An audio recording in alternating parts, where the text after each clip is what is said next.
नमस्कार दोस्तों और स्वागत है आपका आपके अपने चैनल टैली इन्फॉर्मेशन में, जहां हर दिन हम लाते हैं आपके लिए सबसे बड़ी और सबसे चौंका देने वाली टीवी सीरियल अपडेट्स। आज की कहानी में जो होने वाला है वो आप सोच भी नहीं सकते, क्योंकि सोनालिका अब पूरी तरह से पागलपन की हदें पार करने वाली है। शिवांश की जान खतरे में है और प्रार्थना अब उसकी आखिरी उम्मीद है। क्या प्रार्थना शिवांश को बचा पाएगी या खुद उसकी जान चली जाएगी? दोस्तों, जो आप देखने जा रहे हैं वो सिर्फ एक टीवी ड्रामा नहीं बल्कि एक इमोशनल तूफान है। तो बैठ जाइए टाइट होकर, क्योंकि आज की कहानी है प्रेम, बदला और पागलपन की हदें पार करता जुनून। कहानी की गहराई में अब हम कहानी को विस्तार से पेश करते हैं, 5000 शब्दों में एकदम सस्पेंस, इमोशन और रोमांच से भरे अंदाज में। पूरा रीराइटेड स्क्रिप्ट अब शुरू होता है। मुख्य भाग। आप नीचे दिए गए कंटेंट को वीडियो स्क्रिप्ट में इस्तेमाल कर सकते हैं, वॉइस ओवर या टेक्स्ट दोनों के लिए। स्क्रिप्ट लंबी है, इसलिए हम इसे पार्ट्स में भेजेंगे।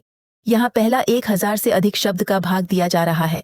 पूरा 5000 से अधिक शब्द का वर्जन आप चाहें तो एक बार में भी ले सकते हैं। रिश्तों में छुपा रहस्य, जब प्यार के पीछे छुपा हो बदला, तब रिश्ते एक खतरनाक खेल बन जाते हैं। शिवांश, एक ऐसा किरदार जिसने अपने दर्द को छुपाने के लिए शादी तो कर ली, लेकिन उसका इरादा कुछ और था। बदला। प्रार्थना सिर्फ एक मोहरा थी और स्मिता उसकी असली टारगेट। लेकिन कहते हैं ना, किस्मत कभी कभी इंसान से बड़ा खेल खेल जाती है। जिस रिश्ते की शुरुआत झूठ से हुई थी वो अब दिलों की सच्चाई बन चुका है। प्रार्थना और शिवांश के बीच पनपने लगी है वो मासूम मोहब्बत जिसे शब्दों की जरूरत नहीं होती। लेकिन इस कहानी में सिर्फ मोहब्बत नहीं है, यहाँ है सोनालिका, वो नाम जो अब सिर्फ एक किरदार नहीं बल्कि एक तूफान बन चुका है। उसकी आंखों में सिर्फ नफरत है, उसकी रगों में सिर्फ आग। सनकीपन की शुरुआत। तुमने मेरी जिंदगी बर्बाद कर दी शिवांश। यह शब्द जब सोनालिका ने चीख कर बोले तब कमरे की दीवारें भी कांप उठीं।